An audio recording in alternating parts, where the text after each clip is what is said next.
What's up guys, it's Joey, and around this time last year I quit my 9-to-5 job working as a chemical engineer and decided to take a chance and took a trip around the world filming a travel documentary.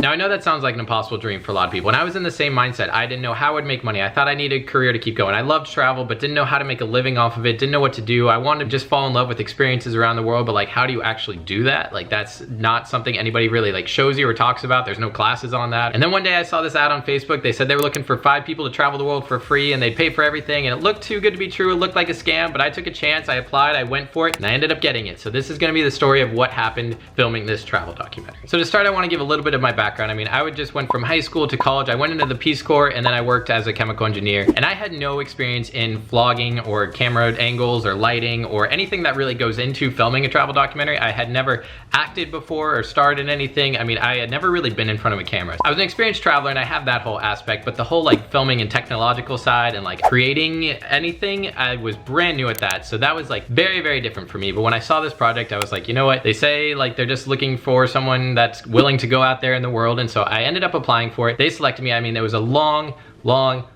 casting process. It was about 5 months of casting, and the documentary itself was only about 3.5 months. So the casting process was actually longer than filming it. I did a whole video on that, so if you want to check out that of like kind of what that was, what we had to do for casting, all that kind of stuff, and how my job reacted to actually me quitting, all that kind of stuff is wrapped up in that video. It is a long video. I mean, it's 25 minutes, but it is a lot of information that I think is really important for a lot of people, that they want to see like how you actually get picked for something like this. So that is all wrapped up in here. This video, we're just going to be focusing on like what it actually was I was doing, how I became a cast member and a traveler, and also one of the filmmakers and one of the people behind the scenes actually like taking the footage and interviews and all that kind of stuff. I mean, it was a lot we had to do, but it was a lot of fun, and I want to share it all with you guys. So the project's name is Yuujou, and that means friendship in Japanese. And that was picked for 2 reasons. One, it is all about friendship. The whole documentary is about traveling from friend to friend across the world. I'll get into what that means in a second. And then also we were finishing in Tokyo. So we started in Berlin. We had 100 days to make it to Tokyo, all by traveling through friendship. So the goal of the project was to create this circle of friendship all the way around the world, to tell the continuous story of one friend from another, to prove that we're all connected, not only socially, but like in real life. You can trace one person all the way around the entire world and have a continuous link of friendship. So essentially that means if I came to you, you would need to pass me on to one of your friends, and then I'd go on to one of their friends and one of their friends, and we do an interview with you talking about how you know this person, how you knew the person before. So we have this kind of continuous story all the way along the entire journey. So they picked 5 of us from this big social media giveaway casting process where they had us do all these videos and things and interviews and that type of stuff. So it was me from the USA, a guy from Cyprus, a girl from Brazil, a guy from South Africa, a girl from Netherlands, and then the founder from Switzerland. So the 6 of us were like the cast and travelers going across the world that were going to be the face of this documentary. And then we're split up into 2 teams, both starting in Berlin and then making it all the way around to Tokyo, but going different directions. So I was part of Team East. So I was going through Eastern Europe and all of Asia. And then the other team was going through Western Europe and then kind of wherever they went in the world, because there's a lot of oceans there. So they could either go down to Africa and over to Brazil and up in South America or North America. They had a lot of freedom with theirs because they did have to cross those oceans. So it's not like a straight path. And it wasn't a competition of like who could get there fastest or anything, because you actually kind of wanted to go slow, because if you reach Tokyo right away, that's like kind of ruins the fun of it. So it was who could get the most experiences and create the most memories and stuff along the way, because you had that full 100 days to make it there. But the catch was, and what makes it unique, is nothing was up to us or the company that founded it. Everything was up to the people we met along the way. So they were the ones in charge of passing us on to another person, and they were the ones who would pick where we would go next. Day to day, we had no idea where we were gonna like go to sleep that night, because we would wake up in one country and then they'd be like, we're sending you to our friend over here, and we just have to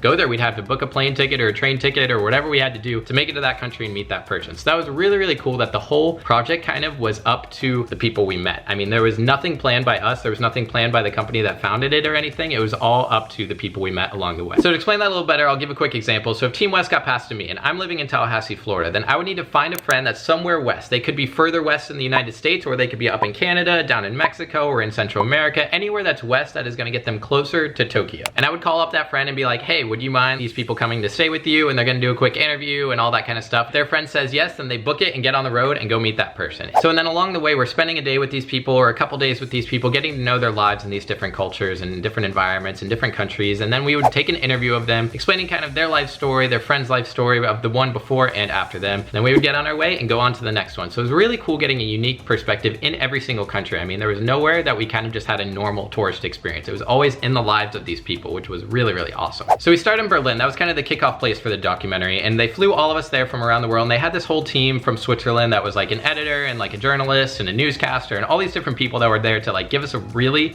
intense crash course like training session on how to film a travel documentary, because we were going to be starring in it, and the cast and the travelers, but also we were the ones filming. They didn't send a film crew with us or anything. So we had to learn a lot very, very fast. They gave us like projects of going out and like filming on the streets and like taking these interviews and doing these questions and doing these tasks and like making these videos out of nothing kind of. And so we worked with the editor to figure out like what's important, what's not, and then how to get different angles and different shots that are useful, what's not useful, and then how interviewing tips and all that kind of stuff, and working with people to get the best stories out of them. And so it was like really intense those first couple days, because they wanted their cast to be normal people from around the world that weren't in this industry, but also like to make a good documentary. We were going to be the ones filming and in front of the camera, so we had to actually know how to do that. I mean, it would have been really bad if we're just like going with our phones and not knowing what to do. So they had to like really teach us a lot those first couple days. So they kind of took all of us just average Joes and like made us like, okay, now you can film a travel documentary, go for it. So that created a very interesting filming dynamic, because like I said, there was no like film crew with us. So we would rotate off of like one person would film, one person would be taking interviews, one person would be interacting with the hosts, all that kind of stuff, just to make the best and cohesive documentary that we could. It was all entirely us, kind of how this got produced. I mean, the team in Zurich, they would give us like different questions and things and different tips of like what we should do or what other shots they needed, if they needed more B-roll, if they needed a better interview or anything like that. They would tell us that, but largely like what we actually filmed and sent them was up to us. So it was really cool creating this documentary like just through our eyes and getting it to be totally our experience. It wasn't scripted, it wasn't anything like that. It was how we wanted to go about this. I mean, the hosts and stuff picked the next journey, they picked the next country, the next person interview, but what we filmed and what we did and all that kind of stuff was totally up to us, which was really, really cool, just having that freedom to kind of do whatever we wanted. So when we started in Berlin, they had this big kickoff party and people just came all around Berlin. They made it free food, free alcohol, everything like that. And so people came and partied, and at the end of that, they gave a speech of what the documentary was, what the goal was, what the purpose, all that kind of stuff. And then they asked if anybody wanted to be the first host. So that first host had to be able to send both teams opposite directions, one going east, one going west. And we found a girl and she kicked it off, and then she sent us just further east in Berlin, and then it sent the other team to a friend in Hamburg. I kind of want to go through the places we went because it was very, very cool. I mean, I don't want to go too much into detail or else this video is going to get very, very long, and you can see all of that in the documentary, so I hope you guys watch that. So we started off in Germany and then went over to Austria and Hungary and Croatia and Slovenia and Serbia,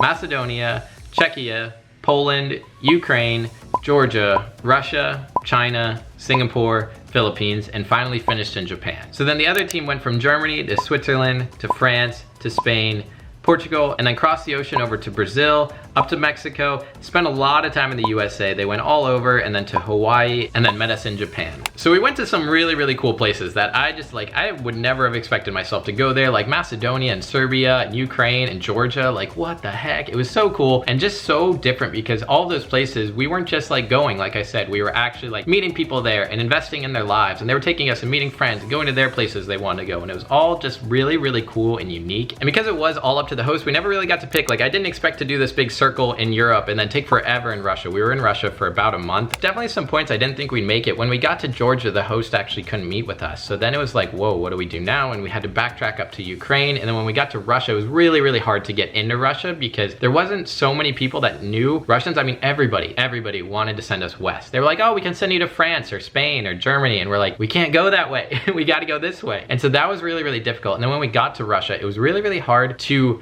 bridge that gap of like all of that massive land in Central Asia, because a lot of people in Russia go to Moscow and St. Petersburg, and that was kind of it. We were always pushing against that roadblock of like everybody wanted to send us west. So when we got to Russia, it was really, really hard. It took us about a month to get out of there, and then finally this one girl in Russia, she had gone to this island off the coast of China and vacationed there and still was in contact with some friends there, so she was able to send us there. And that was like a clutch lifesaver move, because we really, like, we had called the team in Switzerland and we're like, we don't think we're gonna make it. We're kind of at a loss of what to do, because everybody we met, they're like, no, we can't send you, no, no, no. And we're getting so many no's, and finally she came through for us. So we got to jump over to China, and once we made that leap, then it got pretty easy again, because like we had finally crossed kind of this wall, I guess, for lack of a better word, of like the just kind of expanse of land in Central Asia. That was really, really hard to bridge, because everybody wants to go west, or they're all like along that eastern coast. But in the center, there's no real like middle point. And it was just so cool, all the stuff we got to do, because we found ourselves just in these weird situations of like, we have to get from here to here as quick as possible. What can we do? So taking night trains across Ukraine, and then crossing the Black Sea on this cargo ship, and we took the Trans-Siberia Railway all across Russia. I mean, we went up into Siberia and all that kind of stuff, and then like ending up on this small island off the coast of China in the weirdest places that like a lot of them I had never heard of before, the towns and cities we ended up in. And then we arrived in Tokyo, and guys, that was such a cool thing to like have completed this. We made it, we finished the documentary, documentary. We got to meet up with the other team. My parents actually flew out there. They had planned this trip in Japan alongside with this documentary, so it was really, really cool just wrapping it all up and having done it, because there was a lot of points like we did not think we were gonna make it. It wasn't an easy thing to do. I can't stress that enough. Like, it was not easy. It sounds all fun and games and stuff, but like, we were on a mission the whole time to complete this documentary. I mean, we wanted to prove this circle of friendship. We wanted to make it work when we only had 100 days, a limited amount of time. I mean, that sounds like a lot, but when you're traveling the entire world, that is not a lot of time. I mean, we were always kind of in that time crunch of, okay, we gotta keep moving, we gotta go. And it was just, to have finished it was something else. And I can't wait to see it all back, because they did do YouTube videos in the moment of while we were traveling, and so I will link those down below and to the Yuujou website so you can look at all that stuff a little bit more. But those were kind of fast paced and pumped out a little quickly, so that they're gonna make this whole documentary of my experience, of my trip around the world. Like, I don't know, that's just such a cool thing to have. And so it's still in production right now. They're doing all the final color grading and audio tuning and stuff, so it is a year later and they're still working on it, so it's gonna be good. I cannot wait to see it, and I'm just so excited. I mean, this is a time in my life that I can't believe happened, and so I'm glad to share it with you guys. And I don't know, it was just such a whole process that was so scary, but also so amazing. I mean, I quit my job for this, and like, I got to travel the entire world, and I was in so many places I didn't expect. So it was just really, really cool, and I can't wait for it to come out. You guys will definitely hear about it. I mean, I am not gonna let that one just slip by. Probably make 1 or 2 or 3 or 4 or whatever, how many videos to get you guys to watch this, because it's gonna be such a cool thing to see back. And like, there was a lot of footage that didn't go into the YouTube videos, because there's so much footage of like us traveling, yes, but then also the interviews, and then we had to do these diaries kind of week by week of like, oh, how it was with our travel mates, how like the hosts were, and like kind of just all the like gossip and stuff about like that kind of stuff. So I'm interested to see all that, how that turns out, because I have no idea. I haven't seen their diaries, they haven't seen mine. Like, we just actually did our last diary last week, doing like a looking back a year later, and like what we learned from the journey and all that stuff, kind of the cliche like reunion episode, if you will. And so that was really cool to finally like wrap it up and be like, okay, looking back on the journey, how was it and stuff, and just take it all in. So yeah, you guys are definitely gonna hear more on this in the future. I mean, I can't wait for this to come out, and there are definitely gonna be videos about that. So subscribe down below to make sure you don't miss out on any of that and all the content that's coming for you guys. So with that, I'm gonna end this video. Leave a like if you've enjoyed this one. It really helps me out and helps support the channel. So smash that like button and leave a comment down below. Maybe if you could travel anywhere in the world, where would it be? No strings attached, somebody else paid for it. You could just travel right now at the drop of a hat, go anywhere in the world, where would it be? I love hearing from you guys, and I love chatting in the comments down below. So yeah, I will see you guys next time. Goodbye.